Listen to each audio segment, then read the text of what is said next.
Dua turis asal Jepang yang tersesat di hutan Australia Akito dan Miyuki mencari jalan keluar dari hutan. Miyuki yang memegang GPS dan peta tidak juga menemukan jalan keluar sehingga Akito marah dan memutuskan untuk jalan sendiri. Tidak berselang lama, Miyuki mendengar jeritan Akito dan ia pun lari ke sumber suara, namun tidak disangka ia justru terpeleset ke dalam goa.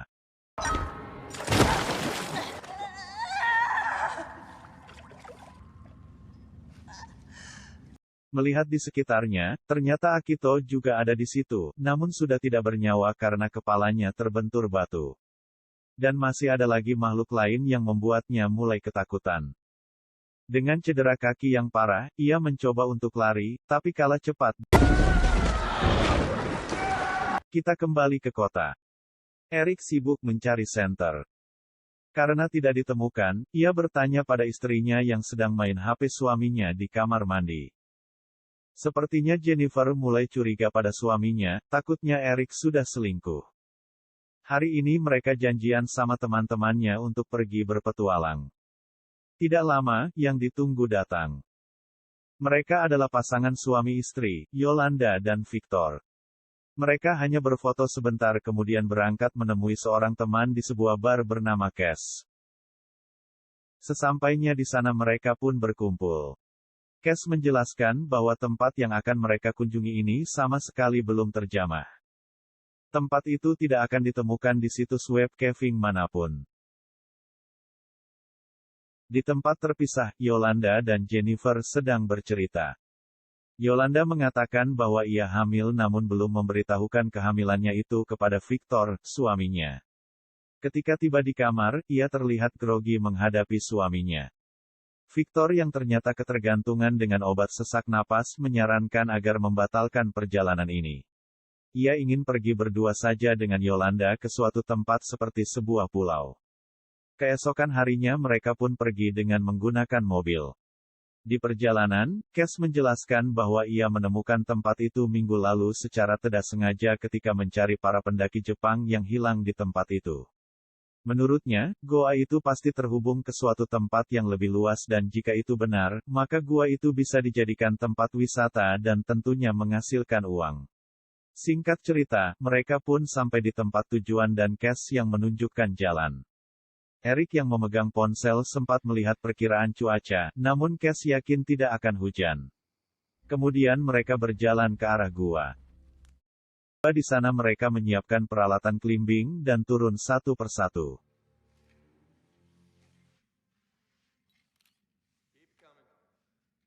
Mereka pun masuk ke dalam goa yang semakin jauh semakin sempat dan pengap.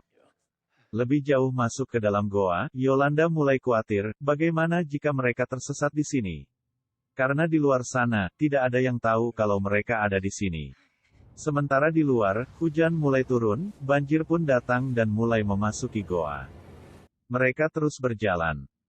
Akhirnya Eric mendengar ada suara air dan benar saja di dalam gua tersebut terdapat ruangan yang cukup luas dan terisi banyak air. Girang bukan main, perjalanan mereka membuahkan hasil. Pikiran mereka dipenuhi dengan uang karena tempat ini layak untuk dijadikan tempat wisata. Apakah akan seperti itu? Kita lihat saja nanti. Kemudian mereka mengecek keadaan sekitar. Eric dan Cass masuk ke dalam air untuk mengecek keadaan di seberang, hingga Eric menemukan tetesan air di dinding goa. Eric mulai khawatir, ia mengatakan lebih baik kembali saja, namun pikiran bisnis Cass muncul kembali dengan mengatakan bahwa itu hanyalah rembesan air, mungkin jalur mata air yang cocok untuk wisata sungai gua. Ketika mereka akan kembali ke seberang, Jennifer melihat ada pergerakan di dalam air. Dan menyuruh Eric dan Cass segera keluar dari dalam air. Namun sebelum mereka menyadari apa yang terjadi, tiba-tiba. Untung saja mereka berhasil selamat dan naik ke atas batu. Tapi satu hal yang disadari Eric, dia telah kehilangan tas. Di dalam tas itu terdapat kunci mobil milik Cass, oleh sebab itu mereka harus mendapatkannya kembali. Bagaimana caranya? Sementara air semakin meninggi dan sebentar lagi akan memenuhi seluruh ruangan. Jalan keluar ruangan pun sudah tertutupi oleh air. Jennifer mencoba meminta bantuan dari luar tapi tidak ada sinyal. Jen juga memberitahu Eric ada pergerakan aneh di dalam air, tidak tahu apa itu. Mereka harus berhati-hati. Karena sudah tidak ada jalan lain lagi, mereka harus turun ke air untuk menyeberang. Eric duluan. Yang lain pun ikut turun dan berbaris menyeberangi air. Sambil berjalan dengan perasaan deg-degan, masing-masing mengamati keadaan sekitar, sehingga Victor melihat ada tas yang berisi kunci mobil Cass yang mengambang di atas air dan mengambilnya. Sesaat kemudian mereka baru sadar ternyata Victor hilang dan berusaha memanggilnya sampai kemudian, tiba-tiba Victor mengambang di atas air karena diterkam buaya. Mereka pun panik dan berusaha keluar dari dalam air dengan naik ke atas batu. Victor yang sudah diterkam buaya ternyata masih hidup dan juga berusaha naik ke atas batu dengan bantuan dari Eric walau terluka di perutnya. Kemudian mereka beristirahat sebentar. Karena air semakin meninggi, Eric pun memberanikan diri untuk pergi meminta bantuan dengan mengajak Cass. Sementara yang lain disuruh menunggu. Cass menganggap ini lelucon karena dia tahu bahwa di air ada buaya monster yang sedang menunggu. Namun Eric menenangkannya dengan bicara sesumbar bahwa jika buaya itu datang, dia akan mengambil kepalanya. Karena sudah tidak ada jalan lain, Cass pun mengusulkan untuk mengalihkan perhatian buaya dengan melemparkan jasad yang tadi mereka temukan. Dan benar saja, ketika buaya sedang makan jasad tadi, mereka turun ke air secara perlahan sambil terus memperhatikan keadaan sekitar. Kemudian mereka masuk ke terowongan.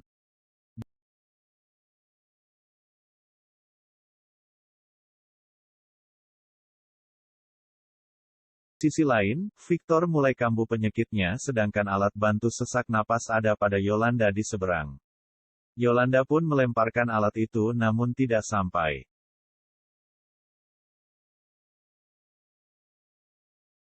Karena napas Victor sudah makin parah, Yolanda pun memberanikan diri untuk turun ke air dan tiba-tiba buaya datang, untungnya Yolanda tidak bergerak sehingga buaya itu lewat begitu saja.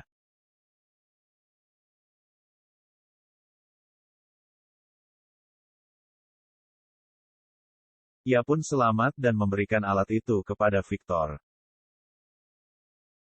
Eric dan Cass yang sedang mencari jalan keluar, sampai juga di pintu gua tempat mereka masuk. Namun ternyata pintu tersebut telah tertutup batu. Mereka berusaha untuk mengangkatnya namun tidak berhasil, bahkan ketika mau kembali, kaki Eric terjepit batu. Karena sudah agak lama tidak muncul di permukaan air, Cass pun mencarinya, namun naas baginya, ia malah ketemu dan diterkam buaya.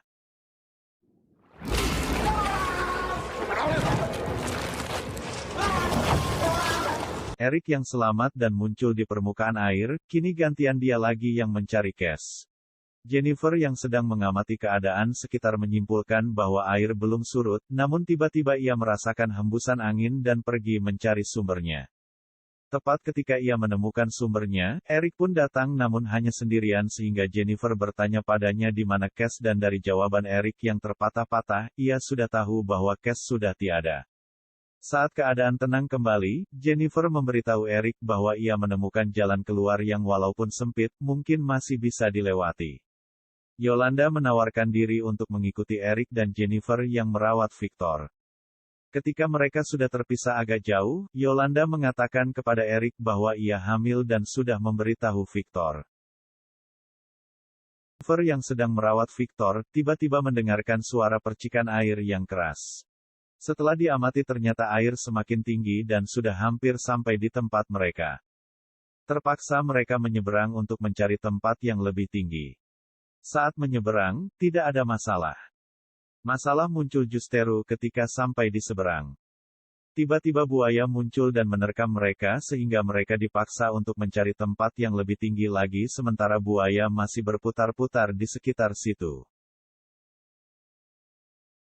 Ketika keadaan sudah mulai tenang, Victor dengan perasaan bangga memberitahu Jennifer bahwa Yolanda hamil. Ia merasa bangga bisa punya anak karena dia berpikir tidak akan punya anak lagi setelah kemo. Jennifer yang mendengar itu, hanya tersenyum kecut alias asam, karena dia tahu bahwa yang menghamili Yolanda bukan Victor tapi suaminya, si Eric sang buaya darat yang sekarang lagi diteror sama buaya air. Sambil menunggu Erik dan Yolanda yang pergi mencari jalan keluar, namun tidak berhasil karena jalan tersebut adalah jalan buntu, Jennifer iseng mengambil kamera dan melihat-lihat foto. Awalnya dia tersenyum, kemudian ia menangis karena melihat foto-foto Yolanda dan Erik. Kecurigaannya selama ini terbukti benar setelah melihat foto-foto itu. Ternyata mereka sudah lama bersama. Tiba-tiba Victor melihat tas milik Cass mengambang di atas air. Jennifer pun turun dan berusaha mengambil tas tersebut karena di dalamnya terdapat kunci mobil. Karena tidak bisa diambil dari atas batu, ia turun ke air. Untungnya Victor terus memperhatikan keadaan sekitar sehingga ia sempat melihat buaya yang datang dan memberitahu Jennifer. Jennifer panik dan secepatnya kembali ke atas batu, namun kakinya slip, akhirnya ia jatuh, kepalanya terbentur batu dan pingsan. Victor yang masih sekarat turun menolong Jennifer yang tempatnya sangat dekat dengan air dan diserang buaya.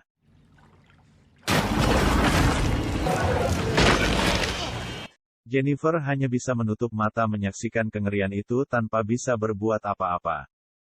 Tidak lama kemudian Erik dan Yolanda datang dan menemukan Jennifer di seberang. Tiba di seberang, mereka menanyakan di mana Victor.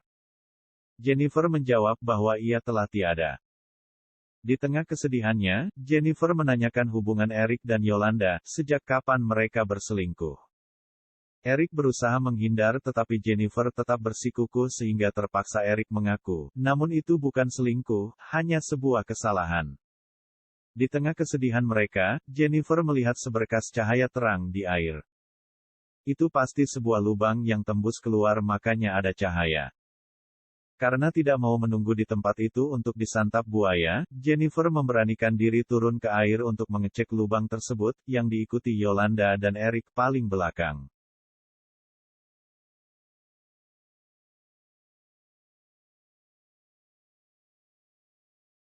Tiba-tiba buaya datang.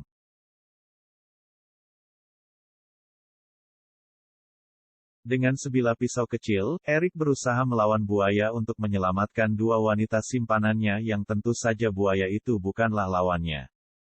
Erik pun tewas. Dan ternyata benar, lubang itu tembus ke gua yang lain yang jadi sarang buaya. Mereka panik. Di tengah kepanikannya, Yolanda menemukan sebuah lorong yang sempit dan Yolanda langsung masuk dan berhasil keluar. Pantas buaya bisa keluar masuk gua. Ternyata ada lubang penghubung. Secepatnya mereka keluar dari air.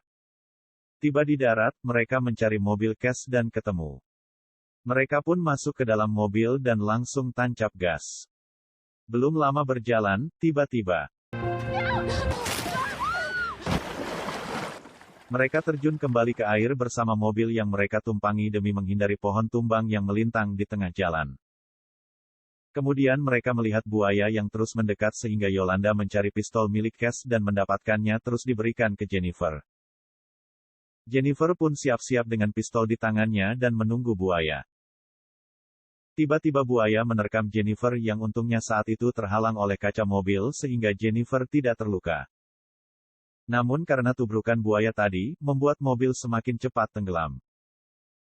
Mereka pun panik dan berusaha keluar dari dalam mobil dan berhasil.